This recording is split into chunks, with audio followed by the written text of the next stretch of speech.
Mire, está con nosotros en el estudio Víctor Hugo Zurita Ortiz, diputado electo de Morena para la próxima legislatura en el estado de Michoacán, para el Congreso. Víctor Hugo, bienvenido. Muy buena noche.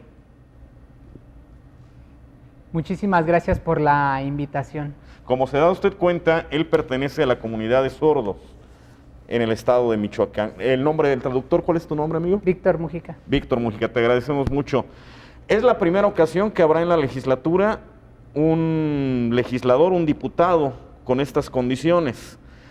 ¿Por qué no nos platicas para que conozca la ciudadanía quién es Víctor Hugo Zurita?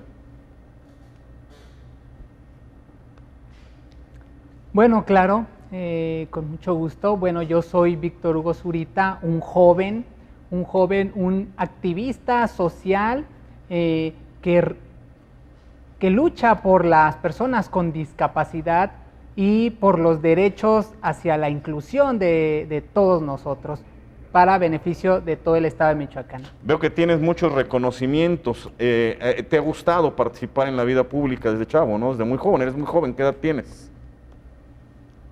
Tengo 25 años. 25 años, un poquito de la trayectoria, de los reconocimientos, de los que más te acuerdes, que hayas disfrutado más, que te han dado por tu activismo social.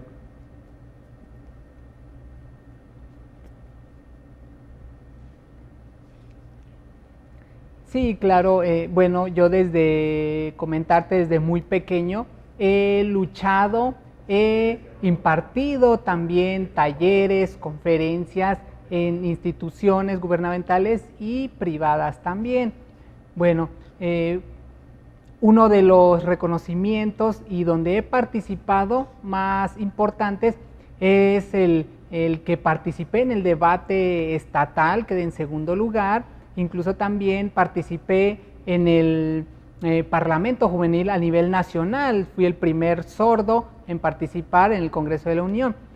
A raíz de ahí inicié a trabajar en el movimiento Fuerza Sorda, que soy el que encabeza ese movimiento, porque defiendo las causas de las personas con discapacidad para que tengan ese acceso y tengan esa plena también conocimiento de toda la información que se difunde a lo largo del estado de Michoacán. Hay estadísticas que señalan que el 10% de la población en México tiene alguna discapacidad y que además estas discapacidades en México, algunas son de nacimiento y otras son producto de accidentes. Cualquiera podemos estar expuestos ahí. ¿Cuál es la cifra de personas con alguna discapacidad en Michoacán, Víctor? Bueno, según el INEGI son más de 826,000 personas con discapacidad. Estamos hablando cerca del 10% de la población, más o menos. Sí, más o menos, un poco más. ¿Cuál es la agenda? ¿Qué propones tú? ¿Cuál va a ser tu labor en el Congreso? Porque ahora representas, me imagino, de primera instancia no solamente a la comunidad de sordos, que es muy amplia y muy bien organizada, sino en general a las personas con alguna discapacidad que no tienen un acceso fácil en la sociedad. Quizá tu caso sea una excepción, que me imagino no fue fácil, no ha sido fácil, pero la mayor parte de la gente no tiene acceso y no conoce cómo integrarse a la sociedad, porque tampoco la sociedad es muy amigable para integrarlas.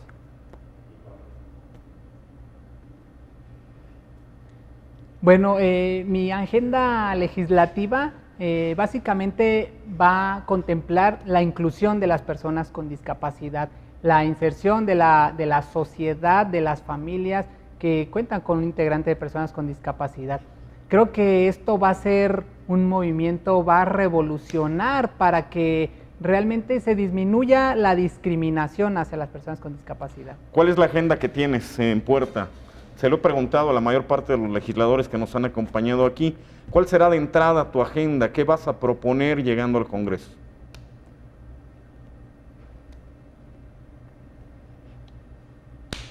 Bueno, una de las propuestas que se tiene es primeramente desempolvar la ley de inclusión de las personas con discapacidad. Es una. La otra es que se eleve a rango constitucional en el estado de Michoacán la lengua de señas, que es importante. Que es fabuloso. Esta ley en Michoacán, entre otras cosas, tiene la obligatoriedad de darle empleo, de no discriminar a las personas con discapacidad. Incluso garantiza, si no mal recuerdo, si es que no ha estado modificada, algún porcentaje de empleos, tanto en sector público como privado, para personas con alguna discapacidad. Sí, la ley marca que el 3% debe de estar contemplada a las personas con discapacidad, porque creo que pues es un derecho, ¿no?, que ya está ahí en la ley, para que el 3% obligatorio, ahí lo mandata en el artículo 42, y bueno, México es parte de la Convención de Inclusión de las Personas con Discapacidad, entonces debe de obedecer todos esos reglamentos que ya se tienen. ¿Cómo está el tema educativo? La pandemia, hemos hablado mucho durante la pandemia, que los niños no han ido a la escuela, que los niños no han aprendido en línea. Me imagino que para las personas débiles visuales, con problemas de audición, ha sido mucho más complicado. ¿Qué has sabido tú, qué has percibido ya en tu labor previa a ser legislador sobre este tema?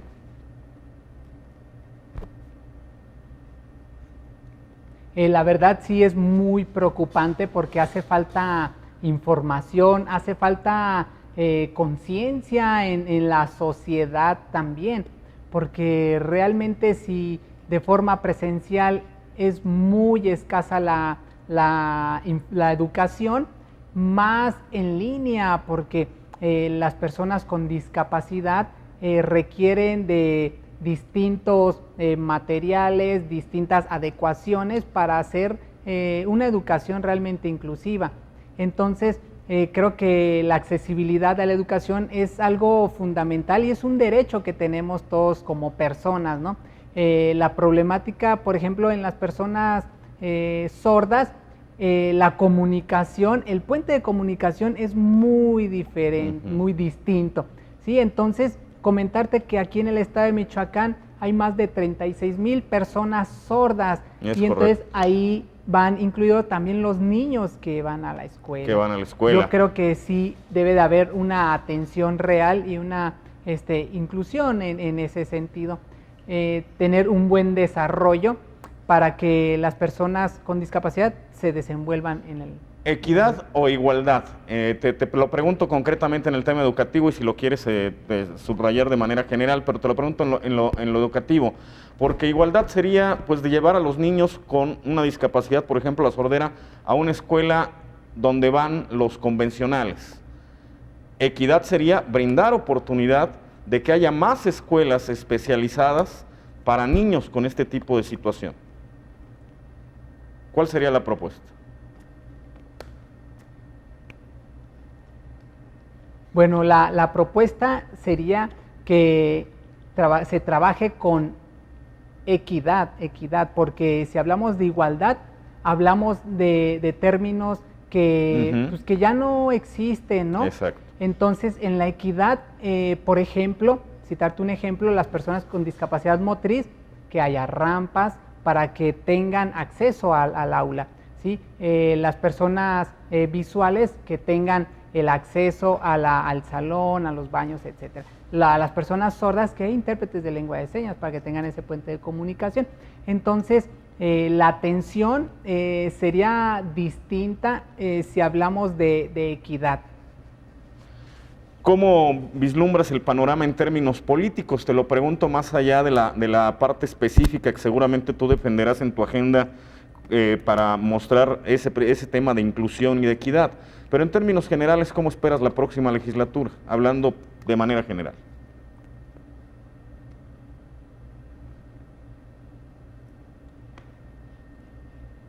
Bueno, yo espero que se trabaje, pues, ahora sí que real, y que haya esa inclusión y esa oportunidad para toda la ciudadanía, que se trabaje con inclusión en el Congreso. En el Congreso. ¿Cómo llegaste tú a la política?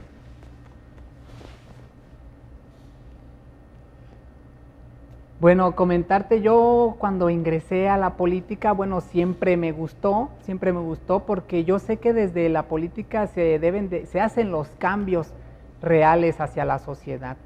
Y fue que yo decidí, pero sabiendo que representaba y hay una gran responsabilidad para realmente dedicarse a la política, y por eso es que yo me decidí inclinar para trabajar en eso. ¿Te ofrecieron algún otro partido? ¿Te ofreció solamente Morena? ¿Cómo llegaste ahí?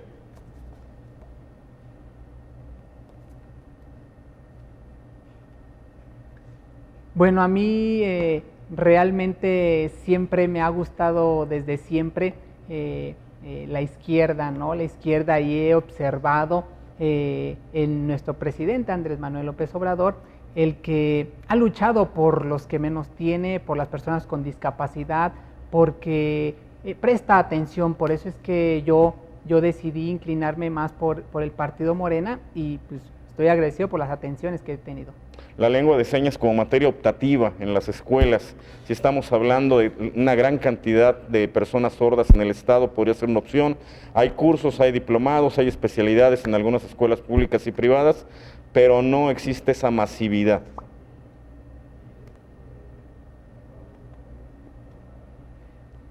Sí, la verdad es muy preocupante porque la lengua de señas, bueno, comentarte, el porcentaje de las personas sordas, cerca del 96%, sus papás son oyentes y no saben la lengua de señas, ¿sí? Para poderse comunicar con sus hijos. La lengua de señas es una lengua natural y espontánea, es como las lenguas indígenas. La lengua de señas también tiene estructura gramatical, y sí es de suma importancia el que se ponga como una materia optativa, y no nada más en el nivel básico, sino en el nivel superior. Eso es muy importante, porque es un derecho que tenemos también las personas sordas. En este sentido, podemos esperar una participación activa de Víctor Hugo Zurita Ortiz en la próxima legislatura. ¿Cómo esperas el acompañamiento de tu grupo parlamentario para apoyarte en estas iniciativas? De repente sucede que la gente nueva entra a la política y bueno, no le abren del todo la puerta, sino la tienen ahí como esperando a ver cómo se van dando los consensos en el Congreso. ¿Tú dejaste claro que vas a defender tu agenda?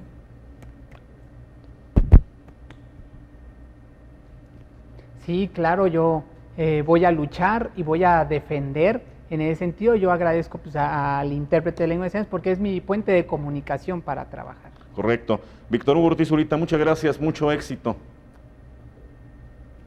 Muchísimas gracias. Gracias, un placer. Gracias también a ti. Gracias a usted. Vamos a una pausa, si le parece, y regresamos.